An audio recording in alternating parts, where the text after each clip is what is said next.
बिस्मिल्लाह वस्सलातु वस्सलामु अला रसूलिल्लाह। एक सवाल हमारे पास है कि जब नबी करीम अलैहिस्सलाम ने मदीना शरीफ की तरफ हिजरत की और आप अलैहिस्सलाम गार सौर की तरफ तशरीफ़ ले करके, तो क्या ये वाक़या दुरुस्त है कि हज़रत सैयदना अबू बकर सिद्दीक़ रज़ियल्लाहु ताला अन्हु ने नबी करीम अलैहिस्सलाम को अपने कंधों पर उठा लिया और गार तक ले गए?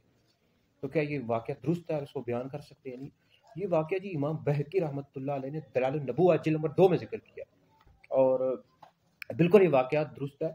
और हिजरत के मौके पर जब नबी करीम अलैहिस्सलाम आप अलैहिस्सलाम ने मदीना शरीफ की तरफ हिजरत की और गारे कुफार पीछे थे और आप गारे सौर की तरफ तशरीफ लेकर गए और साथ आपके खलीफा अव्वल हज़रत अमीरुल मोमिनीन हज़रत सैयदना अबू बकर सिद्दीक़ रज़ियल्लाहु ताला अन्हु साथ थे।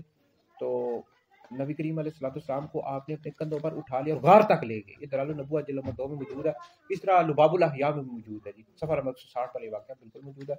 इसको बयान कर सकते हैं, अगरचे इसकी सनद में कमज़ोरी है, मतलब ज़ईफ़ है ये सनद, लेकिन फ़ज़ाइल अमाल में तो ज़ईफ़ हदीस मक़बूल होती है। और ये अमीरुल मोमिनीन हज़रत सैयदना अबू बकर सिद्दीक़ रज़ियल्लाहु ताला अन्हु की फ़ज़ीलत में भी आता है कि नबी करीम अलैहिस्सलाम को आपने अपने कंधों पर उठा लिया और ये आपकी सादत में आया, आपके हिस्से में आया। तो बिल्कुल ये वाक़या बयान कर सकते हैं, इसमें किसी किस्म का कोई हर्ज नहीं है।